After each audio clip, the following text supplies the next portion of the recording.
ఆంధ్రప్రదేశ్ వేదికగా డ్రగ్స్ రహిత రాష్ట్రమే లక్ష్యంగా దండి మార్చ్ 2.0 సైకిల్ యాత్ర ఘనంగా ప్రారంభమైంది. వైబ్రెంట్ ఆఫ్ కలాం స్వచ్ఛంద సంస్థ ఆధ్వర్యంలో చేపట్టిన ఈ బృహత్తర యాత్రను తిరుపతిలోని శ్రీ వెంకటేశ్వర విశ్వవిద్యాలయం ఆడిటోరియం నుంచి జిల్లా కలెక్టర్ వెంకటేశ్వర్లు, ఎస్పీ సుబ్బరాయుడు జెండా ఊపి ప్రారంభించారు. వైబ్రెంట్ ఆఫ్ కలాం ఆర్గనైజేషన్ వ్యవస్థాపకుడు గిరిధర్ చిలకుంతి నేతృత్వంలోని సాగే ఈ యాత్ర దేశవ్యాప్తంగా కోటి మంది భారతీయులను కలిపి అవగాహన కల్పించడమే లక్ష్యంగా ఈ సైకిల్ యాత్ర తిరుపతి నుంచి విశాఖపట్నం వరకు ఆంధ్రప్రదేశ్లోని 13 ఉమ్మడి జిల్లాల మీదుగా సాగి అనంతరం మొత్తం 13 రాష్ట్రాల్లో కొనసాగనుంది. యాత్రలో భాగంగా 25 విశ్వవిద్యాలయాలు, పలు కళాశాలల్లో యువతకు డ్రగ్స్ వల్ల కలిగే అనర్థాలపై ప్రత్యేక అవగాహన సదస్సులు నిర్వహించనున్నారు. ఈ యాత్రలో యువతతో పాటు ఆయా ప్రాంతాల్లో ఈగల్ టీం సభ్యులు కూడా చురుగ్గా పాల్గొంటున్నారు.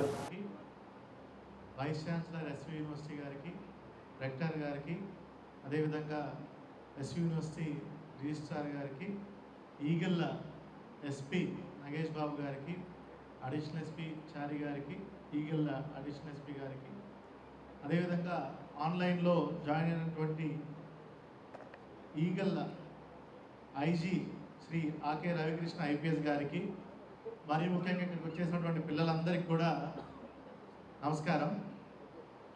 చాలామంది ఇప్పుడు ఆల్రెడీ నా ముందు మాట్లాడారు.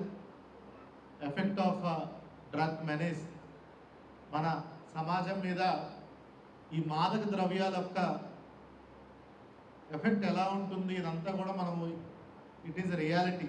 మన కళ్ళ ముందే చాలా స్టోరీస్ చూస్తుంటాము, చాలా లైవ్ ఎగ్జాంపుల్స్ చూస్తున్నాము.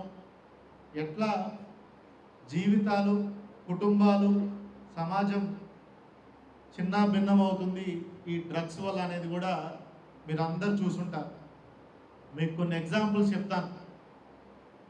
మన దేశంలోనే పంజాబ్ రాష్ట్రం ఒకప్పుడు గ్రీన్ రెవల్యూషన్ అంటే వ్యవసాయంలో ఒక విప్లవాత్మకమైనటువంటి మార్పులు తీసుకొచ్చి ఒక సంపన్నమైన రాష్ట్రంగా వాళ్ళు ఎదిగారు. పంజాబ్ రాష్ట్రం మంచి నదులు ఉంటాయి అక్కడ. పంజాబ్ అంటేనే 5 రివర్స్ అని, ల్యాండ్ ఆఫ్ 5 రివర్స్ అని. అట్లాంటి రాష్ట్రం ఆదాయం ఎక్కువై తర్వాత జనరేషన్ అంటే సుమారుగా 1990 నుంచి స్టార్ట్ అయింది. ఆదాయం ఎక్కువైపోయి యంగ్ జనరేషన్కి ఏం చేయాలో తెలియక వాళ్ళంతా కూడా డ్రగ్స్కి అలవాటు పడడం మొదలెట్టారు. అదే టైంలో మీరు అందరూ గుర్తుంచుకోవాలి, కొంచెం జాగ్రత్తగా వినాలి పిల్లలు. హిస్టరీ ఉన్న వాళ్ళకి అర్థమవుతుంది. పక్కన రాష్ట్రమైనటువంటి పాకిస్తాన్ కూడా పక్క దేశమైనటువంటి పాకిస్తాన్ కూడా పంజాబ్ బార్డర్ ఉంటుంది. దీన్ని అదునుగా చేసుకొని 1990 నుంచే వాళ్ళు మన దేశంలోకి ఎక్కువ చొరబాటు చేయడం మొదలెట్టారు. వాళ్ళ సిద్ధాంతాల్లో ఒక సిద్ధాంతం ఏంటంటే, ఏదైతే ఎక్కువ మంది సైనికుల్ని మన దేశం పంజాబ్ రాష్ట్రం నుంచి ఎక్కువ మంది సైనికులు భారతదేశంలో ఉంటారు, ఆ రాష్ట్రాన్ని ఎట్లా నాశనం చేయాలి అనే ఒక దీంతో మనకి ప్రపంచంలోనే అత్యంత ఎక్కువగా ఓపియం అంటాం. ఓపియం అంటే డ్రగ్ ఎక్కువ పండేది ఆఫ్ఘనిస్తాన్ రాష్ట్రం, ఆఫ్ఘనిస్తాన్ దేశంలో. అది opium capital of the world అంటారు ఆఫ్ఘనిస్తాన్. సో అప్పట్లో 30-35 సంవత్సరాల క్రితం చెప్తున్నాను, ఆఫ్ఘనిస్తాన్ నుంచి అంతా ఈ డ్రగ్ తీసుకొని ఈ పాకిస్తాన్ వాళ్ళంతా దాన్ని భారతదేశం బౌండరీస్ నుంచి లోపలికి తీసుకొచ్చి పంజాబ్ రాష్ట్రంలో ఈ యువతకి వీళ్ళంతటికి అలవాటు చేసి, ఒకటి ఆర్మీలోకి జాయిన్ అవ్వకుండా, 2 పంజాబ్ రాష్ట్రాన్నే నాశనం చేసే విధంగా కొత్త జనరేషన్ని 2-3 జనరేషన్లు దీనివల్ల పంజాబ్ ఇప్పటికీ కోలుకోలేకపోతుంది. వాళ్ళ యువత అంతా కూడా ఎవరైతే కష్టపడి పని చేయాలి, ఉద్యోగాలు చేయాలి, ఇట్లాంటి చేయవలసిన వాళ్ళందరూ కూడా డ్రగ్స్కి అలవాటు పడిపోయి, వైలెన్స్కి అలవాటు పడిపోయి మొత్తం ఒక రాష్ట్రమే ఈరోజు దెబ్బతిన్న పరిస్థితి. సో ముఖ్యంగా ఈ కార్యక్రమాన్ని ఈ విధంగా సక్సెస్ఫుల్గా ఏర్పాటు చేయడానికి మాకు సహకరించిన ఎల్లప్పుడూ మా వెంట ఉంటున్న మా జిల్లా కలెక్టర్ శ్రీ వెంకటేశ్వర్ గారికి, గౌరవ బీసీ ఎస్వి యూనివర్సిటీ వారికి, పద్మావతి యూనివర్సిటీ వారికి, రిజిస్టర్ గారికి, తర్వాత కలాం ఫౌండేషన్ ఫౌండర్స్ అండ్ వాళ్ళ టీం బృందానికి, అదేవిధంగా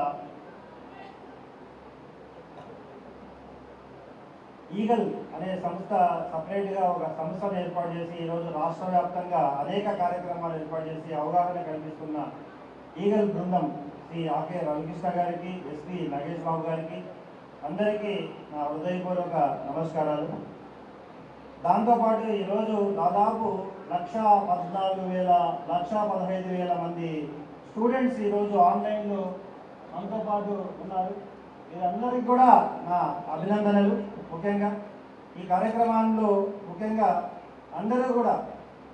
అందరికీ very very warm good morning. అందరి స్టూడెంట్స్కి, విద్యార్థినులకు, వారి టీచర్స్కు అందరికీ కూడా మనం యువత అనేది రాష్ట్రానికి కానీ, దేశానికి కానీ, కుటుంబానికి కానీ భవిష్యత్తు.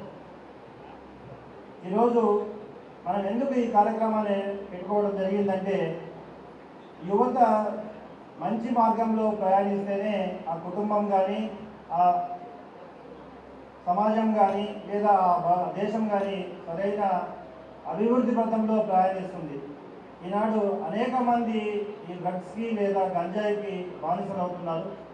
ఆ డ్రగ్ని మన సమాజం నుండి పూర్తిగా పాల్గొడదాం అనే ఒక నినాదంతో మనం ఈ కార్యక్రమాన్ని ఏర్పాటు చేయడం జరిగింది. దీనికి ముఖ్యంగా అవగాహన లేకుండా కూడా చాలామంది వాటిలోకి వెళ్ళిపోతున్నారు, డ్రగ్ని యూజ్ చేయడం జరుగుతుంది. కాబట్టి డ్రగ్ను ఒకసారి యూజ్ చేస్తే చట్ట ప్రకారం చాలా పెద్ద నేరం అవుతుంది. తర్వాత వారి భవిష్యత్తు పూర్తిగా అంధకారంలోకి నెట్టబడుతుంది అని అందరికీ తెలియజేస్తూ, ముఖ్యంగా ప్రభుత్వం కూడా చాలా సీరియస్గా తీసుకొని అవగాహన కార్యక్రమాలు ఏర్పాటు చేయడం, అదేవిధంగా చట్ట ప్రకారం ఎవరైతే మరీ చెప్పిన ఇటువంటి కార్యక్రమాలు పాల్పడుతున్నారో వాళ్ళని పూర్తిగా నిర్మూలించడానికి చట్ట ప్రకారం కఠిన చర్యలు తీసుకోవడం, ఈవెన్ పీడియాక్ట్ లాంటివి కూడా పెట్టడం జరుగుతుంది. కాబట్టి అందరూ కూడా యువత ప్రతి గ్రామం నుండి, ప్రతి వార్డు నుండి, ప్రతి స్కూల్ నుండి